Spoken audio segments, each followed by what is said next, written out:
नमस्ते सभी को। तो आज हम करेंगे क्लास 10th साइंस का चैप्टर 3 धातु एवं अधातु। दो चैप्टर्स हम ऑलरेडी कर चुके हैं जिसके इम्पॉर्टेंट क्वेश्चंस हमने करे हैं और यहाँ पे आज है चैप्टर 3। इसमें से आपके जो क्वेश्चंस आने वाले हैं बोर्ड के एग्ज़ाम्स में वो हैं, एक आएगा आपके MCQ बहुविकल्पीय प्रश्न जो कि 1 नंबर का होगा, शॉर्ट क्वेश्चन जो कि 2 नंबर का होगा एक, और एक आएगा फिलिंग द ब्लैंक्स जो कि 1 नंबर का होगा, और एक आएगा वेरी शॉर्ट क्वेश्चन जो भी 1 नंबर का होगा। तो टोटल आपके 4 सवाल आने वाले हैं और 5 नंबर के आएंगे। तो ये चैप्टर काफ़ी छोटा है लेकिन इसमें से 5 नंबर के सवाल आएंगे और वो आप जितने आज क्वेश्चंस मैं आपको करवा रही हूँ उसमें से कवर हो जाएंगे। तो आप देख सकते हैं ये जो अभी हम करने जा रहे हैं ये है NCERT की एग्जाम्पलर्स के कुछ क्वेश्चंस। और तो फिर शुरू करते हैं चैप्टर 3 धातु एवं अधातु। फर्स्ट क्वेश्चन गिवन है, धातुएं निम्नलिखित में से कौन सा गुण धर्म नहीं दर्शाती हैं। तो आपको सबसे पहले तो धातु अधातु की जो बेसिक नॉलेज है ना वो आपके चैप्टर में फर्स्ट पे पहले गिवन है, जो उनके कुछ भौतिक गुण हैं, धातु क्या होती है और अधातु क्या होती है। दूसरी बात, उनके जो भौतिक गुण हैं उसमें से काफ़ी सारे जो हैं सवाल पूछे जाते हैं।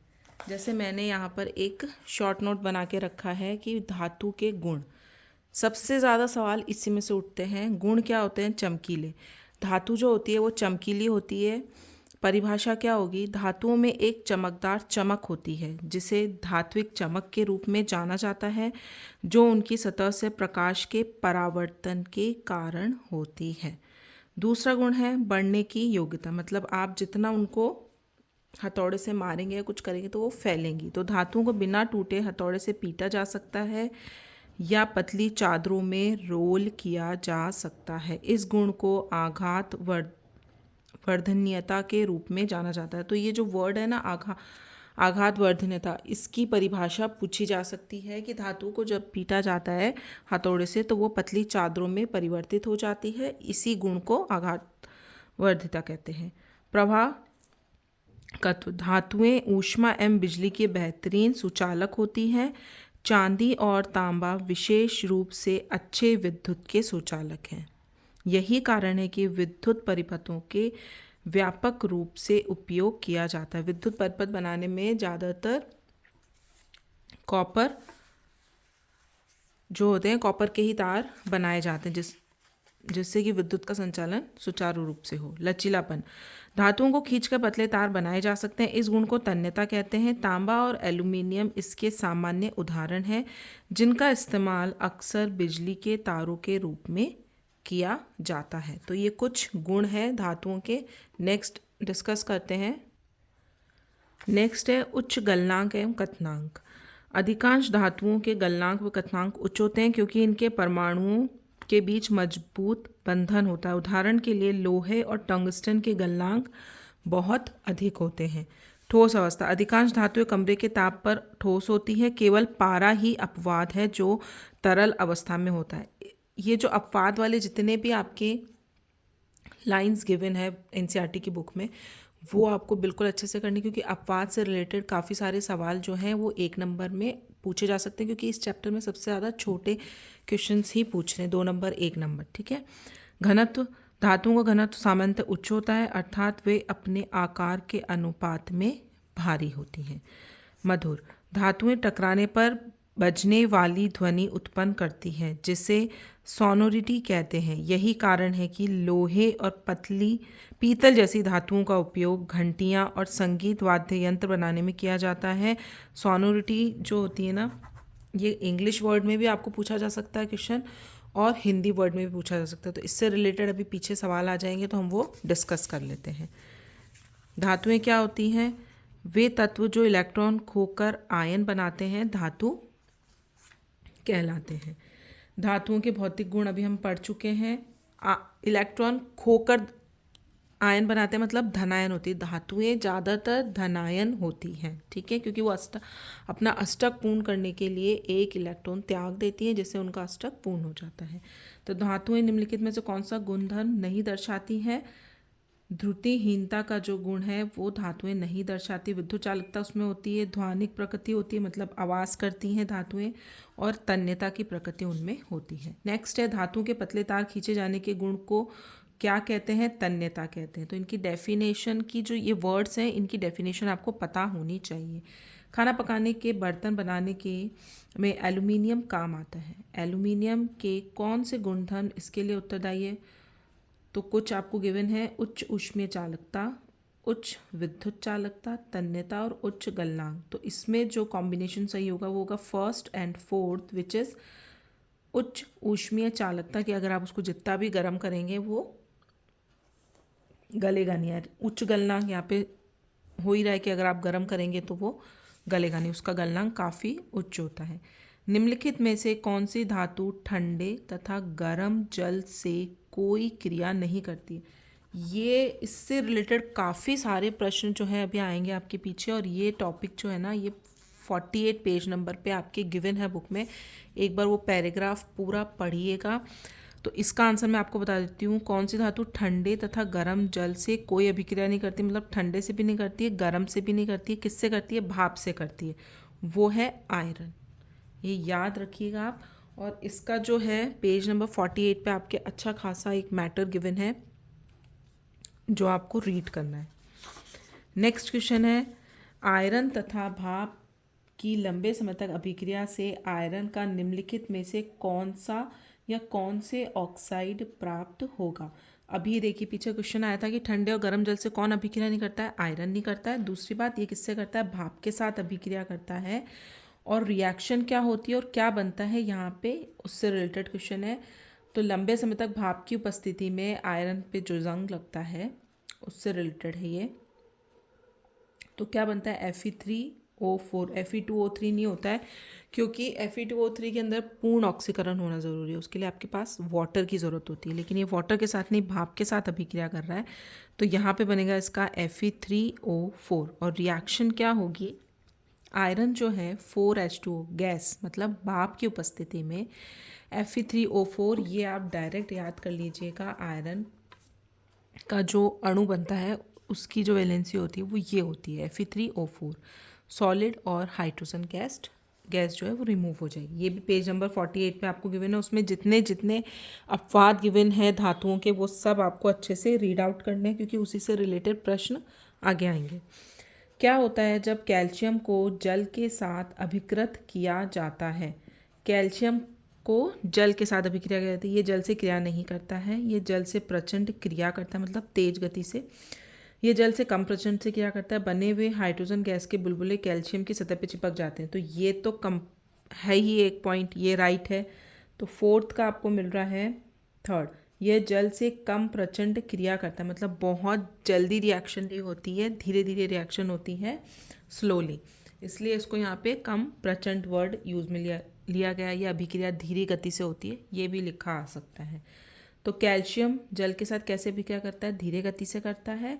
और जो हाइड्रोजन गैस के बुलबुले निकलते हैं वो कैल्शियम की सतह पर चिपक जाते हैं, उसकी वजह से कैल्शियम क्या करने लगता है? तैरने लगता है। तो इसके थर्ड एंड फोर्थ दोनों सही होंगे। 7वां क्वेश्चन है, धातुएं सामान्यतः अम्लों से क्रिया कर लवण और हाइड्रोजन गैस देती है। ये हमने चैप्टर 2 में भी पढ़ा था कि धातुएं अम्लों से क्रिया करके लवण और हाइड्रोजन गैस बनाते हैं। निम्नलिखित में से कौन सा अम्ल धातुओं मतलब मैग्नीज और मैग्नीशियम के अतिरिक्त, ये दोनों धातुएं अपवाद हैं, ठीक है, से अभिक्रिया कर हाइड्रोजन गैस नहीं देता है। तो कौन सा अम्ल होगा? वो स्ट्रॉन्ग अम्ल होगा, जो कि क्या है इसमें? H2SO4 स्ट्रॉन्ग अम्ल नहीं है, HCl नहीं, HNO3। HNO3 क्या करता है ना, ये भी आपके पेज नंबर 49 पे गिवन है। तो जितने भी 1 नंबर के जो प्रश्न बनते हैं वो बीच में से बनते हैं ज़्यादातर। तो ये इन दोनों धातुओं के साथ तो ये अभिक्रिया करके लवण और जल बना लेता है, लेकिन बाकी जो धातुएं होती हैं वो स्ट्रॉन्ग एसिड की उपस्थिति में क्या हो जाती है? ऑक्सीडाइज हो जाती है। ऑक्सीडाइज होने की वजह से जो हाइड्रोजन गैस नहीं देती है, और क्या बना देता है हाइड्रोजन गैस से? वो उसका ऑक्सीडेशन करके जल बना देता है, H2O बना देता है। तो वो कौन सा अम्ल है? HNO3 अम्ल है। एक्वेरेजिया किसका संयोजन है? एक्वेरेजिया में 3 अनुपात होते हैं सांद्र HCl के और 1 अनुपात होता है HNO3 का। तो सी आपका राइट होगा। निम्नलिखित में से कौन सा आयनिक यौगिक नहीं है? आयनिक यौगिक जो कि अपने सारे एक ऋणायन और धनायन के रूप में उपस्थित रहता है। तो यहाँ पे आप देख सकते हैं KCl में ये पॉजिटिव और ये नेगेटिव में रहता है, क्योंकि क्लोरीन की जो विद्युत ऋणता वो काफ़ी ज़्यादा होती है। तो और इसको अपना अष्टक पूर्ण करना होता है पोटेशियम को, तो ये एक इलेक्ट्रॉन निकाल के K+ में रहता है और ये क्लोरीन को दे देता है ताकि इसकी अष्टक पूर्ण हो जाए। तो इसका आंसर है second and third, which is HCl and CCl4। ये आयनिक यौगिक इसलिए नहीं होते क्योंकि ये दोनों जो अणु होते हैं वो अपने इलेक्ट्रॉन्स को कंप्लीटली लूज़ नहीं करते हैं, छोड़ते नहीं है, ये सहसंयोजक बंध में एक दूसरे के साथ जुड़े हुए रहते हैं। तो HCl और CCl4 जो है यहाँ पर आयनिक यौगिक नहीं है। बाकी KCl और NaCl है, वो आयनिक यौगिक के रूप में काम करते हैं। क्वेश्चन नंबर 10 है, निम्नलिखित में से कौन सा गुणधर्म सामान्यतः आयनिक यौगिकों के द्वारा प्रदर्शित नहीं किया जाता? जल में विलयता होती है क्योंकि ऋणायन और धनायन उपस्थित होते हैं, जिसकी वजह से वो क्या होते हैं, जल में इजीली घुलनशील होते हैं। ठोस अवस्था में विद्युत चालकता, ये आयनिक यौगिक प्रदर्शित नहीं करते हैं, ये गलित अवस्था में ही विद्युत चालकता प्रदर्शित करते हैं, क्योंकि गलित अवस्था में क्या होंगे, वो आयन के रूप में उपस्थित होंगे और आयन के रूप में उपस्थित होंगे तो विद्युत का चालन करेंगे। लेकिन ठोस अवस्था में क्या होता है, सारे अणु बहुत टाइट एक दूसरे के साथ जुड़े हुए बंधे हुए रहते हैं और कोई भी इलेक्ट्रॉन जो होता है आयन या धनायन या ऋणायन जो होता है वो मुक्त अवस्था में उपस्थित नहीं होता है। तो ठोस अवस्था के अंदर आयनिक यौगिक विद्युत का चालन नहीं करते हैं। उच्च गलनांक और कथनांक होते हैं क्योंकि ठोस अवस्था के अंदर क्या होता है, टाइटली बाउंड रहेंगे तो वो इजीली नहीं टूटेंगे। और गलित अवस्था में विद्युत का चालकता, ये भी करते हैं, गलित अवस्था में ही करते हैं, ठोस अवस्था में विद्युत का चालन नहीं होता है। 11th है, निम्नलिखित में से कौन सी धातुएं प्रकृति में प्राकृत अवस्था में पाई जाती हैं, मतलब कि एज इट इज़ आपको मिलेगी। वो है second Aurum gold and fourth is silver. Gold और सिल्वर जो है आपको प्राकृत अवस्था में मिलते हैं। और बाकी कॉपर वगैरह जो क्या होते हैं, इनकी क्रियाशीलता ज़्यादा होती है, तो ये आपको किसी ना किसी अलग मिश्र धातु के रूप में मिलेंगे। विभिन्न विधियों द्वारा धातुओं को परिष्कृत किया जाता है। निम्नलिखित में से कौन सी धातुओं का विद्युत परिष्करण, ये विद्युत विधि द्वारा, विद्युत अपघटन द्वारा जो शुद्धिकरण किया जाता है धातुओं का, ये काफ़ी बार पूछा गया है और ये आपके जो अभी संजीव और एक्सीलेंट जो मॉडल पेपर्स आए हैं उनमें भी काफ़ी बार ये पूछा गया है, विद्युत अपघटन से रिलेटेड प्रश्न, ठीक है, ये नहीं उससे रिलेटेड। तो विभिन्न विधियों द्वारा धातुओं का परिष्कृत किया जाता है। निम्नलिखित में कौन सी धातुओं का विद्युत परिष्करण द्वारा परिष्कृत किया जाता है? ऑरम और copper. Copper, zinc, tin, nickel, silver, gold, ये जितनी भी धातुएं मैंने यहाँ पे लिखी हैं इन सभी धातुओं का विद्युत परिष्करण द्वारा परिष्करण किया जाता है। बाकी सोडियम और पोटेशियम इनका नहीं किया जाता। आपके पास ऑप्शन ही ऐसे होंगे ताकि आप इजीली आइडेंटिफाई कर सकें। और ये सवाल बहुविकल्पी में भी आ सकते हैं और आपके फिलिंग द ब्लैंक्स में भी और वेरी शॉर्ट में भी, ठीक है, क्योंकि ये 3 कॉम्बिनेशन है जो एक एक नंबर में है, उसमें ऐसे ही सवाल पूछे जाएंगे। वायु में लंबे समय तक उद्भाषण से सिल्वर की वस्तुएं काली हो जाती हैं, ये निम्नलिखित में से किसके बनने के कारण होता है? Ag2S, ये आपके चैप्टर नंबर 1 रासायनिक अभिक्रिया एवं समीकरण में भी आया था, ठीक है। तो किसके कारण हो जाती है सिल्वर की वस्तुएं? सिल्वर सल्फाइड की वजह से। किसकी पतली परत के लेपन के द्वारा आयरन की को जंग से बचाने के लिए गैल्वेनीकरण विधि अपनाई जाती है? जिंक की पतली परत जो उस पर चढ़ाई जाती है। हमारे जीवन के लिए स्टेनलेस स्टील एक उपयोगी पदार्थ है। स्टेनलेस स्टील में आयरन को किन के साथ मिश्रित किया जाता है? आयरन तो होता ही है, उसके अलावा और क्या होता है? निकेल और क्रोमियम। ये भी आपके मिश्र धातु किसे कहते हैं, समांगी मिश्र धातु किसे कहते हैं, ये इस तरीके के फिलिंग द ब्लैंक्स जो हैं वो पूछे जा सकते हैं। और ये टॉपिक आपके एक अलग से छोटा सा बिल्कुल 2 या 4 लाइनों में कुछ कॉम्बिनेशन गिवन है और वही पूछे जाएंगे। पीतल में क्या क्या धातुएं उपस्थित होती हैं, स्टेनलेस स्टील में कौन कौन सी होती है, आयरन के साथ में क्रोमियम एंड निकेल। एक तो होता है nickel plus chromium plus iron, iron तो इसमें होता ही है, ठीक है। अब नेक्स्ट करते हैं हम इसके क्वेश्चन नंबर 16। यदि कॉपर को वायु में खुला छोड़ दिया जाता है तो वह अपनी चमकीली भूरी सतह को खो देता है। ये भी एक बहुत छोटा सा एक लाइन गिवन है आपकी एनसीईआरटी के बुक में, उसी में से देखिए क्वेश्चन पुटअप किया गया है। चमकीली भूरी सतह खो देता है और हरे रंग की परत प्राप्त करता है। ये किसके निर्माण के कारण होता है? इसको बोलते हैं संक्षारण। कॉपर कार्बोनेट बन जाता है और संक्षारण हो जाता है। ये एक अलग से डेफिनेशन भी पूछी जा सकती है कि संक्षारण क्या होता है। तो कॉपर वायु में उपस्थित आर्द्र कार्बन डाइऑक्साइड के साथ अभिक्रिया करता है। किसके साथ करता है? कार्बन डाइऑक्साइड के साथ, इसलिए कॉपर कार्बोनेट बनता है। तो आपको ये ध्यान रखना है, कॉपर ऑक्साइड पे नहीं करना है। कॉपर ऑक्साइड के अंदर वो ऑक्सीजन के साथ ऑक्साइड होता है, ठीक है। यहाँ पे संचारण हो रहा है और जो हरे रंग की परत बन रही है वो कॉपर कार्बोनेट की बन रही है। धातुएं सामान्यतः ठोस प्रकृति की होती है। निम्नलिखित में से कौन सी धातुएं कमरे के ताप पर द्रव अवस्था में पाई जाती है? मरकरी, ठीक है। ये अपवाद है इसका धातुओं का। निम्नलिखित में से कौन सी धातुएं गलित अवस्था में उनके क्लोराइडों के विद्युत अपघटन से प्राप्त होती है? गलित अवस्था में सोडियम, क्योंकि ये भी धनायन के रूप में उपस्थित रहेगा, और कैल्शियम, ये भी अपने 2 इलेक्ट्रॉन जो है त्याग कर धनायन के रूप में उपस्थित रहेगा। तो इनको हम इजीली विद्युत अपघटन विधि द्वारा प्राप्त कर सकते हैं, ठीक है। तो ये हो गया आपका सोडियम एंड कैल्शियम। आयरन और कॉपर जो होता है, अभी मैंने आपको बताया था विद्युत अपघटनी विधि के द्वारा, लेकिन इनमें क्या होते हैं, इनके यहाँ पे ये देखिए गलित अवस्था में अगर आपको प्राप्त करना है तो ये कॉपर जिंक टिन, यहाँ पे गलित अवस्था नहीं लिखी, सिर्फ क्या लिखा है, धातुओं को अलग करना है। और यहाँ पे आपके मेंशन है गलित अवस्था में। गलित अवस्था का मतलब यह है कि वो प्रॉपर आपके ऋणायन और धनायन में उपस्थित रहेंगे, जिनको आप एक को ऋणायन पे ले लीजिए और एक को धनायन पे ले लीजिए, ठीक है। तो ये हो गया कैल्शियम एंड सोडियम, जो पूर्णतः क्या रहते हैं, आयनिक अवस्था में रहते हैं गलित अवस्था के अंदर। सामान्यतः अधातुएं चमकीली नहीं होती। निम्नलिखित में से कौन सी अधातु चमकीली होती है? अब ये अपवाद है। आयोडीन अधातु है लेकिन ये चमकीली होती है, और चमकीलापन का गुण किसका है? धातुओं का। तो ये अधातुओं का एक अपवाद है, ये याद रखना है आपको।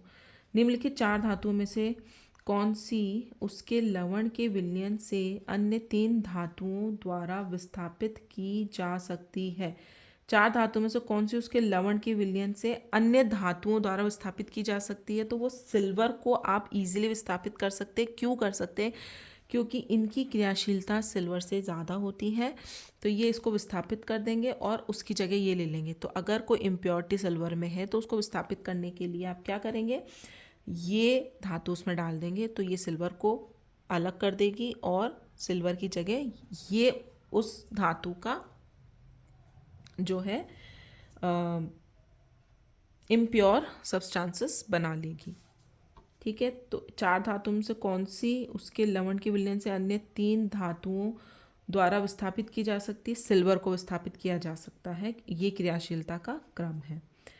3 चिन्हित परमाणु ABC में क्रमशः सांद HCl, सांद HNO3 और सांद HCl एवं सांद HNO3 का 3:1 में मिश्रण गिवन है। प्रत्येक परखनली में धातु का एक छोटा सा टुकड़ा डाला जाता है। परखनली A तथा B में कोई परिवर्तन नहीं होता है, परंतु परखनली C में धातु घुल जाती है, क्योंकि वो क्या है, C के अंदर एक्वारेजिया, और एक्वारेजिया सबको घोल लेता है। तो वो किस में काम में लिया जाता है? ऑरम, मतलब आपके गोल्ड को, वो धातु कौन सी जो घुल गई है वो है गोल्ड। नेक्स्ट मिश्र धातु। मिश्र धातु क्या है? एक समांगी मिश्रण। ये आपकी फिलिंग द ब्लैंक्स में पूछा जा सकता है, क्योंकि ये मॉडल पेपर में काफ़ी बार रिपीट हुआ है। तो एक मिश्र धातु है। मिश्र धातु क्या होती है? समांगी मिश्रण होती है। एक विद्युत अपघटनी सेल बनता है, किस किस से बनता है? ये विद्युत अपघटनी का जो आपका छोटा सा टॉपिक गिवन है उसको रीड करने से आपको पता चल जाएगा किस किस का बना होता है। थर्ड एक तो बना होता है ये धनावेशित एनोड, जो एनोड होता है वो धनावेशित होता है, और जो कैथोड होता है वो ऋण आवेशित होता है। जिंक के विद्युत परिष्करण के दौरान यह कैथोड पर निक्षेपित होता है। मतलब कि जिंक जो प्योर धातु मिलती है ना वो आपको कैथोड पे मिलेगी, और कैथोड क्या होता है, ऋण आवेशित होता है। ओके, जो मतलब आपको ये करना है कि एनोड जो होता है वो हम उसका लेते हैं जो हमारे मिश्रित धातु का, जो शुद्ध धातु होती है वो हमेशा कैथोड पे मिलती है, और शुद्ध धातु का एनोड लिया जाता है। ओके, एक तत्व ए मुलायम है तथा इसे चाकू से काटा जा सकता है। यह वायु के प्रति अत्यधिक क्रियाशील होता है और वायु में खुला नहीं रखा जा सकता। ये जल के साथ प्रचंड अभिक्रिया करता है। निम्नलिखित में से वो धातु क्या है, सोडियम है, और ये आपकी लैब में आपने प्रैक्टिकल्स के दौरान देखा होगा, हमेशा उसको केरोसिन के तेल में डुबो के रखा जाता है।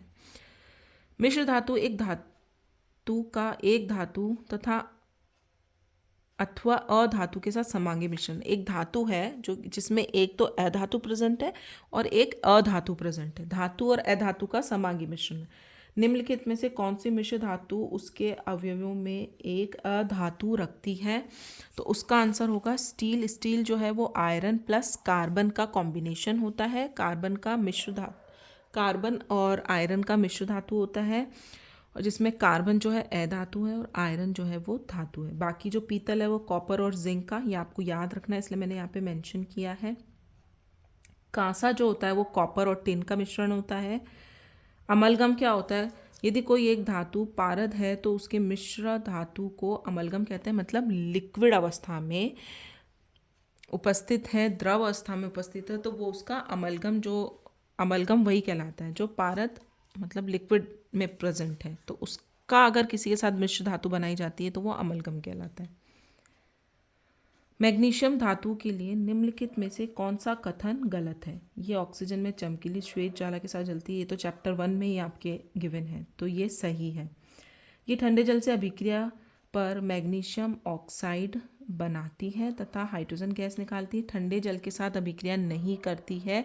ये पेज नंबर 48 आपको पढ़ना है, उसमें जितने जितने अपवाद गिवन है वो एक बारी पढ़ लीजिएगा, आपको क्लियर हो जाएगा। ठीक है, तो मैग्नीशियम जो है वो ठंडे जल के साथ अभिक्रिया नहीं करती है।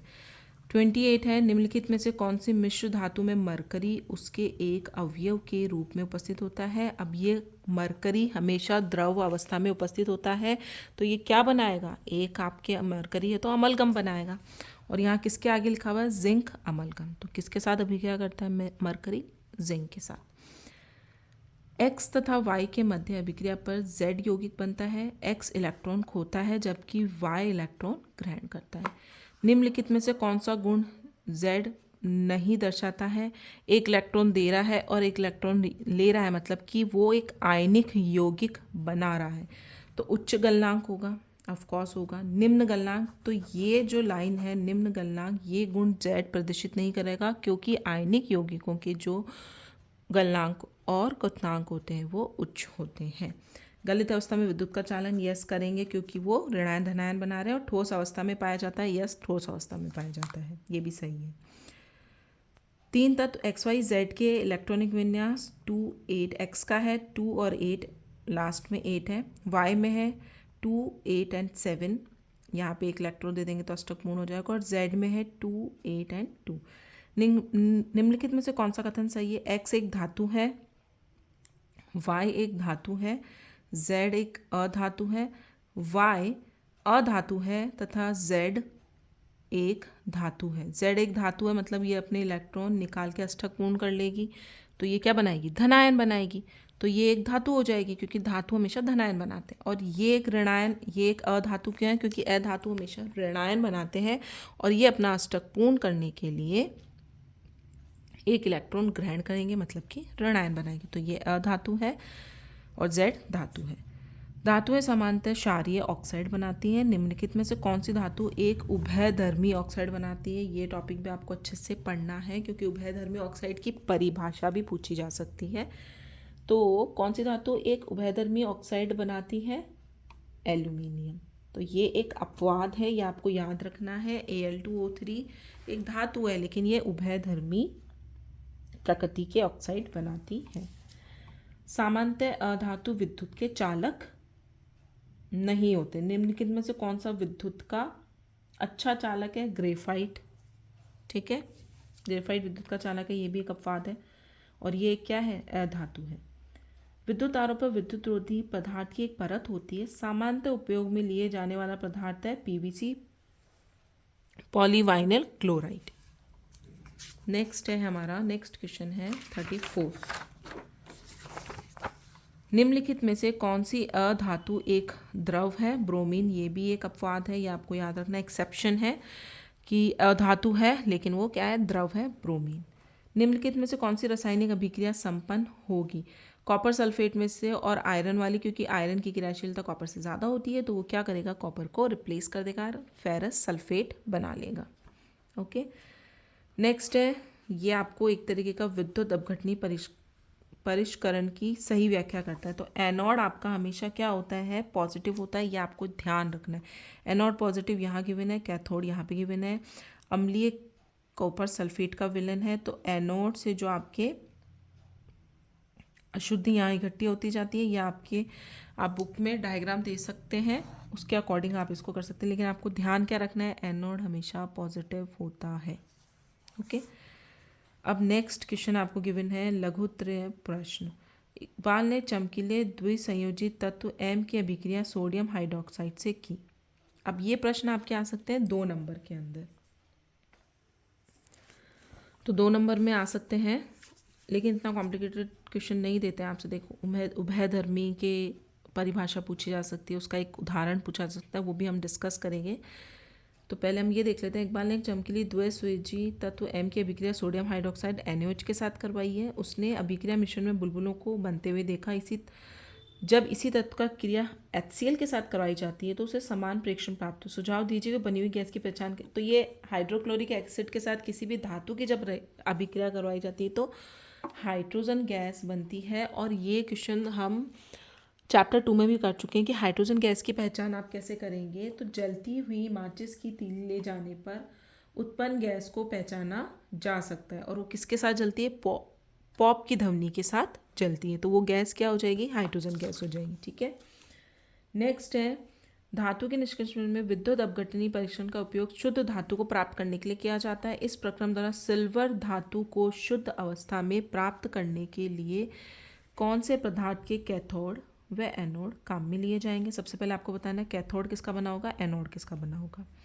एक उपयुक्त विद्युत अपघट्य का भी सुझाव दीजिए। विद्युत अपघट्य हम किसका लेंगे, हम किसको कर रहे हैं, सिल्वर को कर रहे हैं। ठीक है, इस विद्युत अपघटनी सेल में विद्युत धारा प्रवाहित करने पर के बाद हमें शुद्ध सिल्वर कहाँ प्राप्त होगी, या कैथोड पे प्राप्त होगी या एनोड पे प्राप्त होगी? तो इसका आंसर क्या होगा, एनोड किसका बना होगा, अशुद्ध सिल्वर का। जब भी आपको कोई विद्युत अपघटनी परीक्षण या शुद्ध रूप में धातु प्राप्त की जाती है, जो एनोड होता है वो हमेशा अशुद्ध धातु का बनाया जाता है। तो हम सिल्वर को कर रहे हैं तो एनोड बना होगा अशुद्ध सिल्वर का और कैथोड बना होगा शुद्ध सिल्वर का।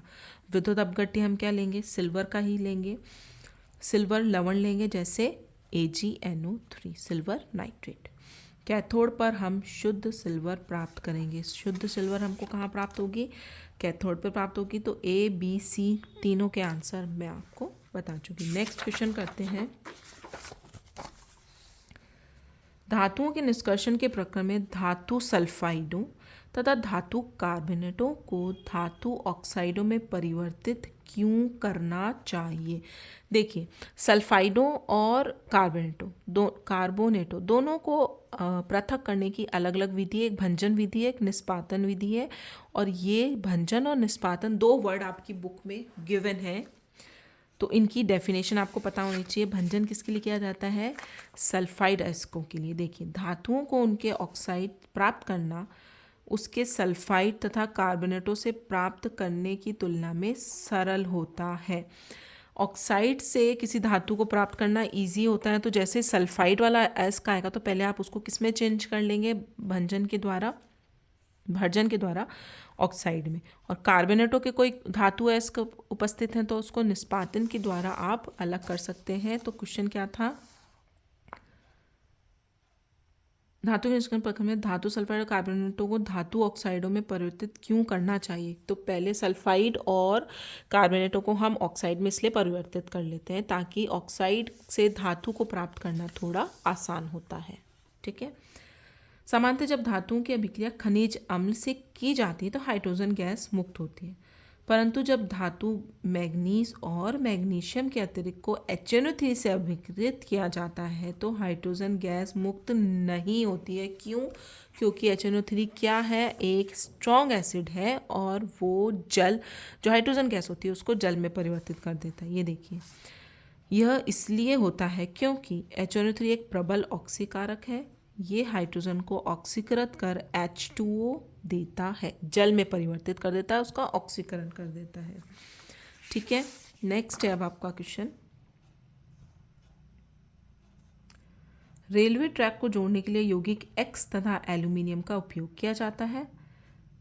A, यौगिक X को बताइए, और B, अभिक्रिया का नाम दीजिए, इस अभिक्रिया को लिखिए। तो X के साथ एल्यूमिनियम के साथ किस यौगिक का उपयोग किया जाता है? X के साथ में Fe2O3 आयरन ऑक्साइड का उपयोग, आयरन थर्ड ऑक्साइड का उपयोग किया जाता है। एंड अभिक्रिया क्या है? थर्माइट अभिक्रिया है। ये अभिक्रिया भी आपको पता होनी चाहिए, वेरी वेरी इंपॉर्टेंट फॉर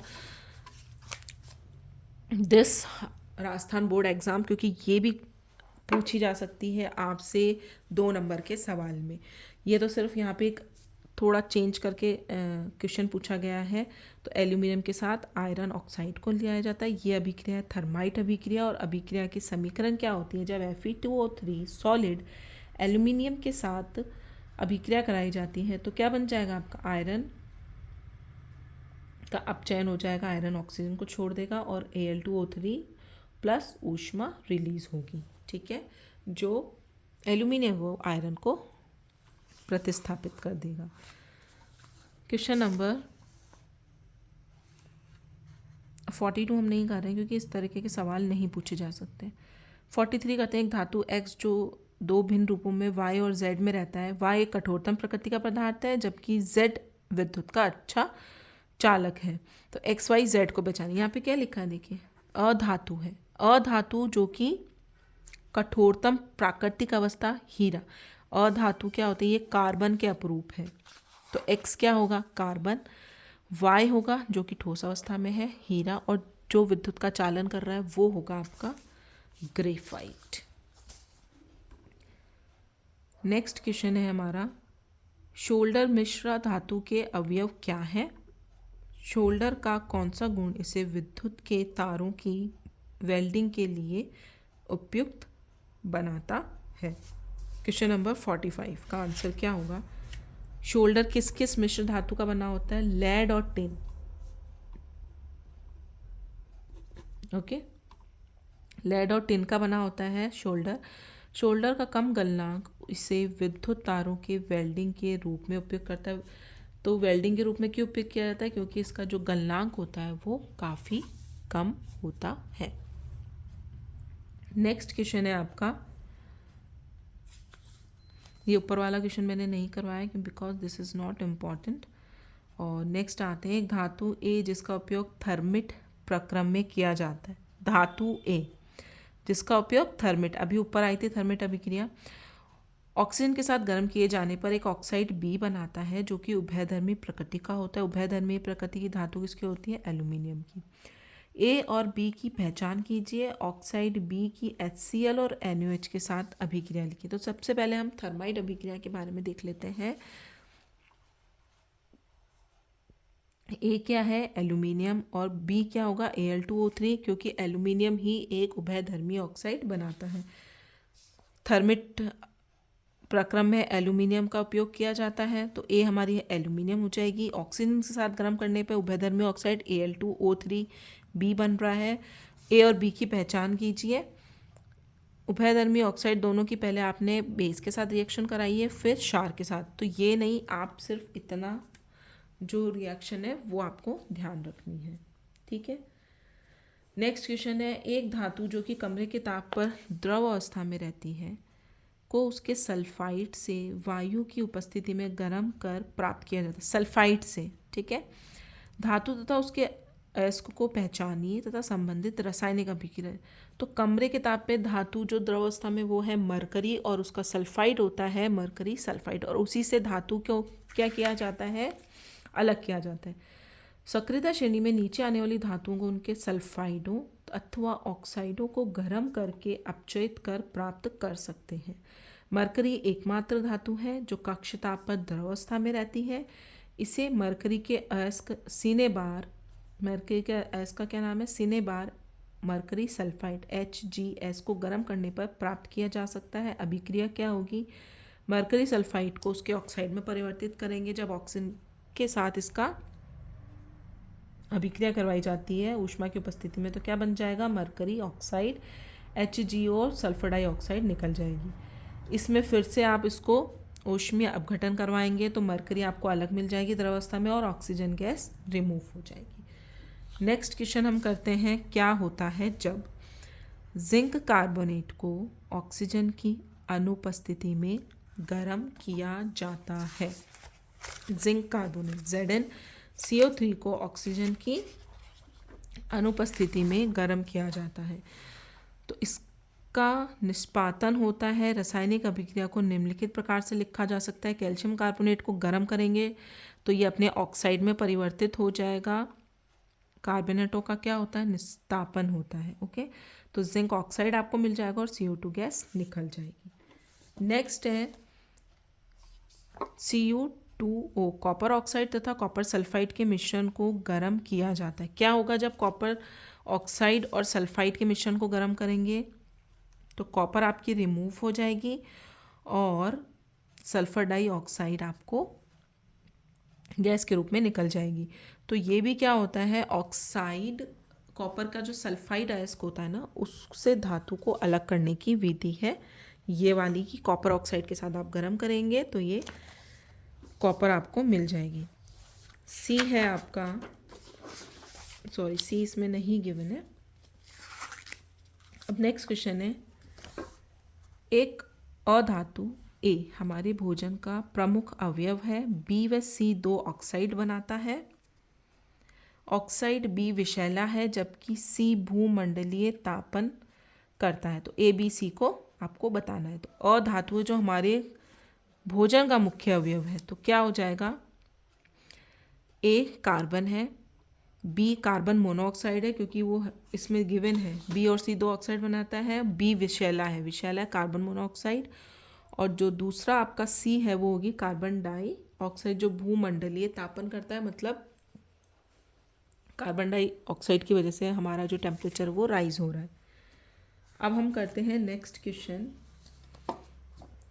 जो आपको गिवन है, ऊष्मा के दो उत्तम चालकों और दो दुर्बल चालकों के उदाहरण दीजिए। जो ऊष्मा का अच्छा चालन करते हैं तो उनके दो दो उदाहरण दीजिए। उत्तम चालक हैं कॉपर एंड सिल्वर और दुर्बल चालक हैं lead and mercury. Okay, next question पे आते हैं। नेक्स्ट क्वेश्चन है, एक धातु तथा एक अधातु का नाम बताइए जो कमरे के ताप पर द्रवावस्था में होती है। तो धातु क्या हो जाएगी आपकी, मरकरी। अधातु ब्रोमीन, ठीक है, जो कि कमरे के, और दिन ये दोनों जो है धातु अधातु के अपवाद है और ये दोनों कमरे के ताप पर द्रवावस्था में रहती है। और तीसरा इसी में क्या क्वेश्चन पूछा है, ये भी एक अपवाद है। 310 केल्विन या 37 डिग्री सेल्सियस से कम गलनांक वाली दो धातुओं के नाम दीजिए। वो दो धातुएं जो जैसे हम उनको हाथ में भी लेते हैं ना तो वो क्या होती हैं, पिघल जाती हैं। तो वो दो धातुएं हैं सीजियम और गैलियम। ये आपको बहुत अच्छे से याद रखने हैं। जो अपवाद वाले जो सवाल है ना, ये एक एक नंबर में या फिलिंग द ब्लैंक्स में पूछे जा सकते हैं। ओके, तो जो हाथ में लेते ही गल जाती है धातु सीजियम और गैलियम।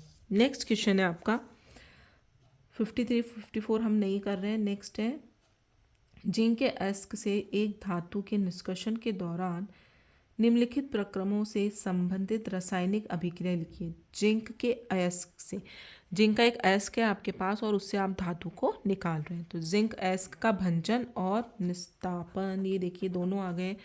तो भंजन में आपको सल्फाइड अयस्क लेना है, निस्तापन में आपको कार्बोनेट। तो जिंक सल्फाइड से पहले हम भंजन क्रिया द्वारा क्या करते हैं उसकी समीकरण लिख देते हैं। जिंक सल्फाइड का ऑक्सीजन की उपस्थिति में ऊष्मीय अपघटन करवाया जाता है, तो जिंक ऑक्साइड और सल्फर डाइऑक्साइड निकल जाएगी। और जो निस्तापन होता है, ये आपको बहुत अच्छे से दोनों वर्ड्स ध्यान रखने हैं विद परिभाषा। भंजन जो होता है सल्फाइड अयस्कों का किया जाता है और निस्तापन जो है वो कार्बोनेट अयस्कों का किया जाता है। तो जिंक कार्बोनेट सॉलिड अवस्था में ऊष्मीय अपघटन करेंगे, जिंक ऑक्साइड मिल जाएगा एंड कार्बन डाइऑक्साइड निकल जाएगी। ठीक है, ऑक्साइड से धातु को प्राप्त करना थोड़ा इजी होता है, इसलिए सल्फाइड और कार्बोनेटों को उनके ऑक्साइड में परिवर्तित कर लेंगे। नेक्स्ट है, एक धातु एम अम्लों से क्रिया कर हाइड्रोजन गैस नहीं देता है, परंतु ऑक्सीजन से क्रिया करने पर एक काले रंग का यौगिक बनाता है। एम तथा काले रंग के उत्पाद को पहचानिए और एम की ऑक्सीजन के साथ अभिक्रिया को भी बताइए। अम्ल से क्रिया हो रही है लेकिन हाइड्रोजन गैस मुक्त नहीं हो रही है, तो क्या बन रहा है ये है आपकी धातु कॉपर, जो कि अम्ल से क्रिया करने पर क्या दे रही है, कॉपर ऑक्साइड, काला उत्पाद कॉपर ऑक्साइड, और रिएक्शन क्या हो जाएगी,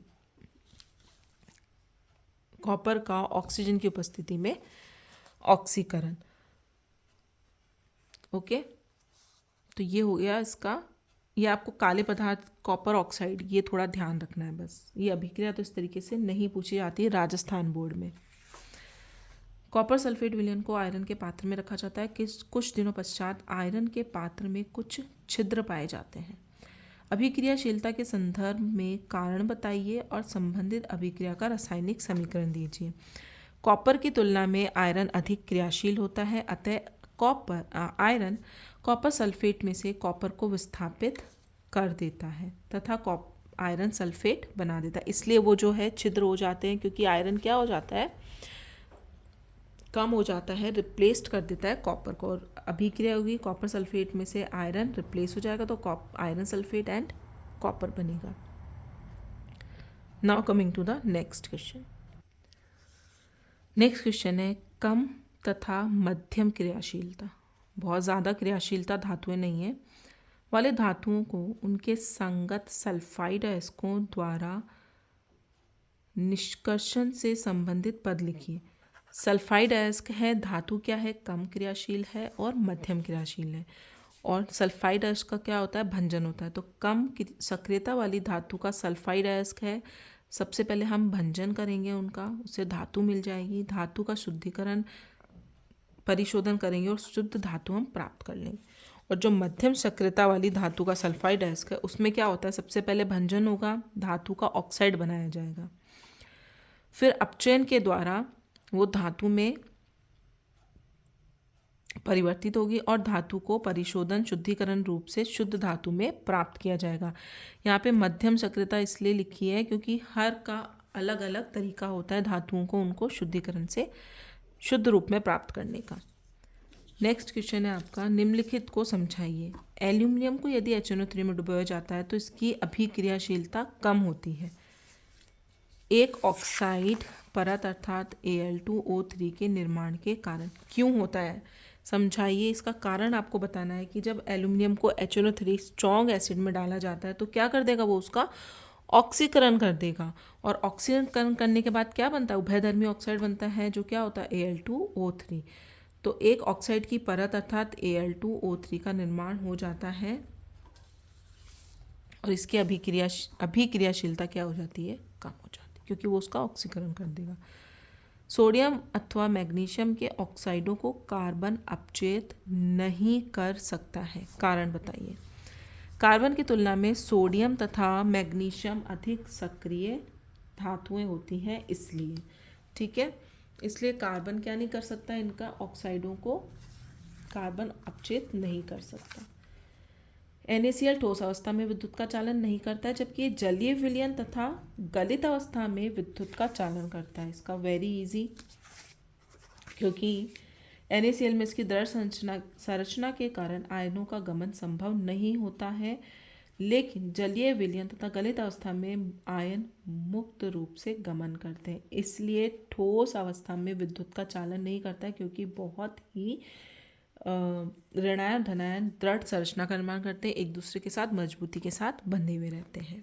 और लेकिन गलित अवस्था में जैसे ही उसमें पानी डालेंगे, आप घोलेंगे उसको, आयनों में विभक्त हो जाएगा, धनायन और ऋणायन, और वो विद्युत का चालन करेंगे।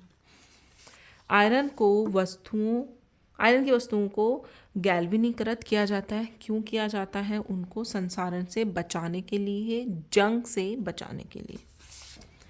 नेक्स्ट क्वेश्चन है, धातुएं जैसे सोडियम, पोटेशियम, कैल्शियम, मैग्नीशियम प्रकृति में कभी भी मुक्त अवस्था में नहीं पाई जाती है। क्यों नहीं पाई जाती है? क्योंकि ये अत्यधिक क्रियाशील होती हैं, तो ऑक्सीजन से या जो भी अशुद्धि उपस्थित होती है उनके साथ वो रिएक्शन कर लेती है, और हमेशा ये धातुएं अशुद्ध अवस्था में ही पाई जाती है, क्योंकि इनकी क्रियाशीलता अधिक होती है। क्वेश्चन नंबर 62 है, कॉपर को उसके अयस्क से निष्कर्षण हेतु पद नीचे दिए गए हैं। कॉपर सल्फाइड का भंजन हो रहा है, ठीक है। उससे संबंधित रासायनिक अभिक्रिया आपको लिखनी है। कॉपर सेकेंड ऑक्साइड के साथ कॉपर फर्स्ट सल्फाइड का अपचयन होता है। विद्युत अपघटनी परिष्करण, कॉपर के विद्युत अपघटनी परिष्करण के लिए एक स्वचयन नामांकित चित्र। तो ये 2 नंबर में आना थोड़ा मुश्किल है, तो मैं सिर्फ आपको इसमें इन शॉर्ट में बता देती हूँ कि क्या क्वेश्चन है। कॉपर सल्फाइड का जो अयस्क होता है उसका भंजन, मतलब कि आपको उसको ऑक्सीकरण करना है। ऑक्सीकरण की उपस्थिति में तो ये कॉपर का ऑक्साइड में परिवर्तित हो जाएगा। इस कॉपर ऑक्साइड का जब आप कॉपर सल्फाइड अयस्क के साथ विद्युत अपघटन करवाया जाता है तो क्या बनता, अपचयन करवाया जाता है, तो कॉपर अलग हो जाएंगे और सल्फर डाइऑक्साइड अलग हो जाएगी। तो इसे स्वतः अपचयन अभिक्रिया कहते हैं। यहाँ तक ही आपको याद रखना है। और ये कॉपर सल्फाइड को किस तरीके से शुद्ध अवस्था में प्राप्त किया जाता है, कॉपर धातु को, ये आपको याद रखना है, क्योंकि ये कई बार रिपीट हुआ है क्वेश्चन, ठीक है। तो यहाँ पे धातु अधातु चैप्टर आपका पूरा होता है। मैंने जितने भी इम्पॉर्टेंट एनसीईआरटी के क्वेश्चंस थे जो बीच में से पूछे जा सकते हैं वो आपको करवा दिए हैं। नेक्स्ट वीडियो में हम चैप्टर 1, 2 एंड 3 तीनों के जो मॉडल पेपर है, एक्सीलेंट मॉडल पेपर, मैं नेक्स्ट वीडियो में डिस्कस करूँगी कि किस टाइप के क्वेश्चंस आपके मॉडल पेपर में गिवन है। इससे आपको आइडिया हो जाएगा, या उसका PDF भी मैं अपलोड कर दूँगी डिस्क्रिप्शन में, तो आप वो सॉल्व कर सकेंगे। ओके, तो चैप्टर नंबर 3 धातु अधातु कंप्लीट हो चुका है। तो अपने 5 नंबर कहीं मत जाने दीजिएगा, इसे बहुत अच्छे से पढ़ लीजिएगा, बहुत छोटे क्वेश्चन आपके इसमें आने वाले हैं। मिलते हैं नेक्स्ट वीडियो में। Thank you.